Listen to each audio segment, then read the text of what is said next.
From the post office tower, highest vantage point in London, look out over a city. Look back through 12 months in time. In September, we remembered the anniversary of the Great Fire 300 years ago. 900 years ago, Westminster Abbey was consecrated.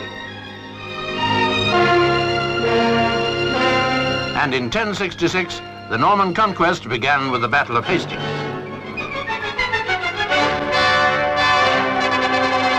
1966, an exceptional year for anniversaries. Over in Dublin, Ireland celebrated the 50th anniversary of the Easter Rising. One landmark which survived the fighting in 1916 failed to survive 1966, Nelson's Pillar, blown up in March.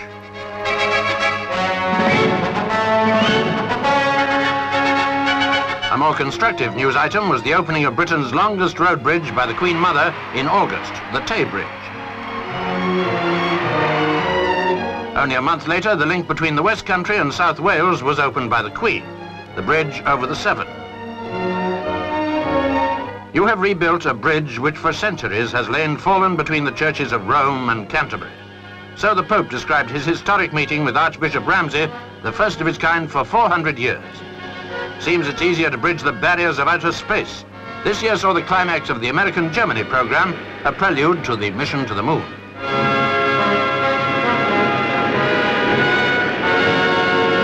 In the same month, a tragedy beneath the sea. All but one of the crew of the German submarine Hai had lost their lives.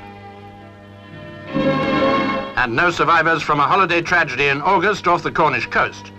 But from the Darwin tragedy has come, at least, more stringent safety measures. Safety through experience, the message of the sail training schooner Sir Winston Churchill making her first cruise in March. The powerboat race won by an American crew in a British boat. British achievement in the finest tradition, Sergeant Blythe and Captain Ridgway, who rowed across the Atlantic.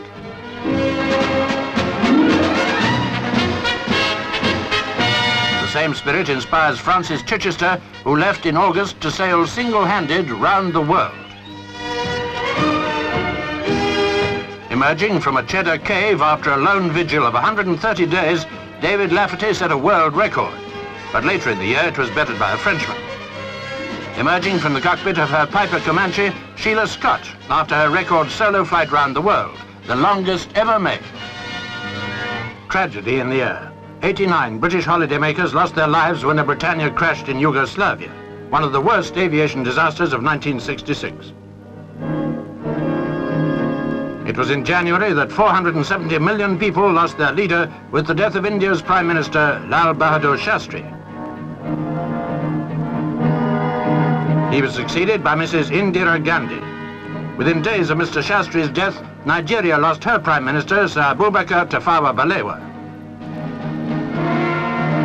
Also in January, Australia's Premier retired after a record period in office. Here he's installed as Sir Winston Churchill's successor as Lord Warden of the Cinque Ports during the summer. The new Australian Prime Minister, Harold Holt, here visiting Australian troops in Vietnam.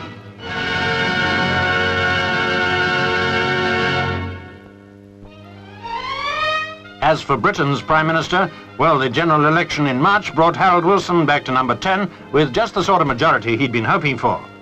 But it must have been cold comfort to the Labour Party during this year of frozen wages, unemployment and industrial unrest. In May, we had the first official seaman strike for over 50 years.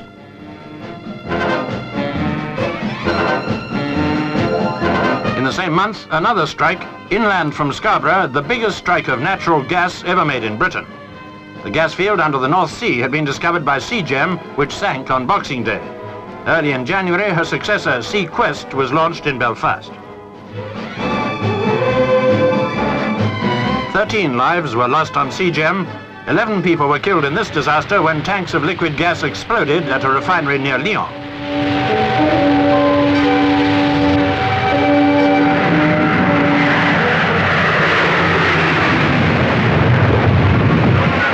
Of napalm bombs in Vietnam and an old woman and her family speak with tragic eloquence for this war-torn country. Are we any nearer peace than this time last year? Well, it's not for want of trying. In October, George Brown made a sincere and memorable appeal for peace at the United Nations. President Johnson attended the Seven-Nation Conference in Manila. So far, no encouraging response from the communists. But for Britain, Rhodesia was the most immediate and critical concern. All too fresh in our memory, the tiger talks between Wilson and Smith and the failure to agree.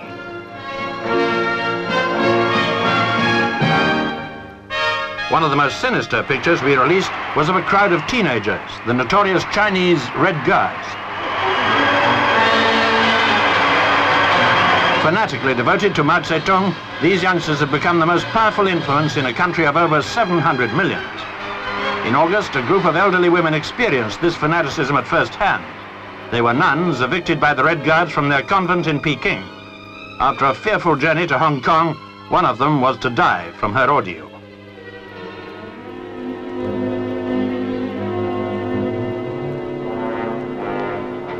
Safety doesn't always mean escape. Early in the year, we took some rare pictures inside Durham and Parkhurst, where the train robbers were being held. The escapes of Wilson and Biggs and the spy George Blake inspired severe criticism of our security system. One outrage and one face overshadowed all the crime headlines in 1966. Harry Morris Roberts was eventually caught in November, 3 months after the shooting of the 3 policemen at Shepherd's Bush. This brutal killing aroused a great wave of public sympathy for the police who face such hazards.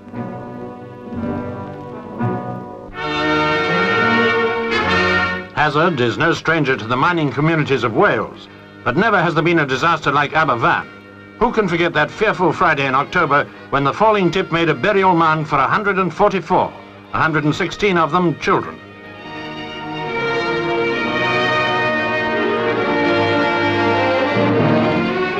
Less than 3 weeks after Aberfan, northern Italy was to suffer the worst flood disaster in all her history.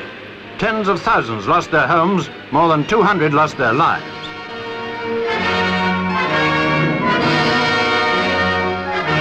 Ordeal by water, ordeal by fire. A terrifying sequence in the World Speed Car Championships in Australia. Almost incredibly, the driver survived.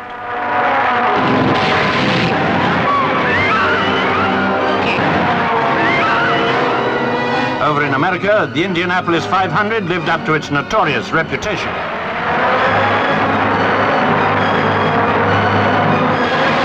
Miraculously, nobody seriously injured. Graham Hill was the winner. Britain certainly made a big hit in America.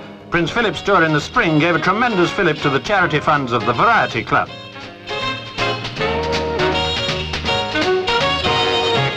While father was in the States, Prince Charles was leading an outward bound sort of life at Timbertops in Australia. Outward bound on a world tour, the Beatles. No less impact, even though 3 of them are married.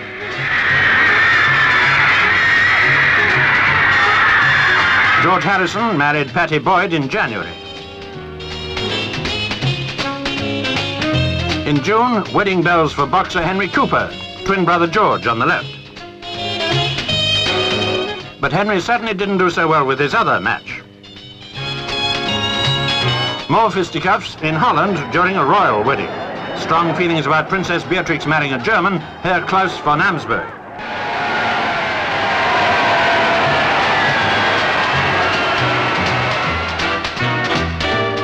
Not such a happy ending for another romance. Chi-Chi went all the way to Moscow to seek a bridegroom and came back with 2 black eyes.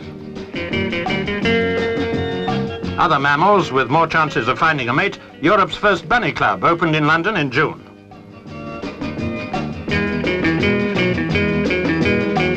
The most beautiful girl of the year, India's Rita Faria, scored a big hit when she won the Miss World title.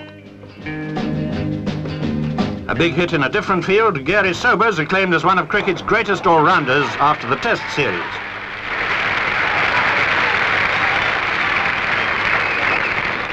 Big double for Jack Brabham, winner of both manufacturers' and drivers' world titles.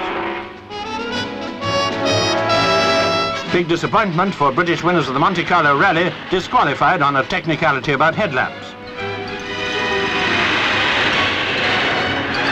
But if the minis went down, mini skirts went up, one of the uplifting trends of '66.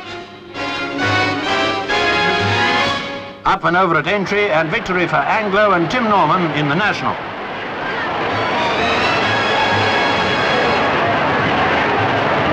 And who won the derby? That's it, Scobie Breesley on Charlottetown. And who scored first for England in the final of the World Cup? Geoff Hurst. And he scored 2 more as well.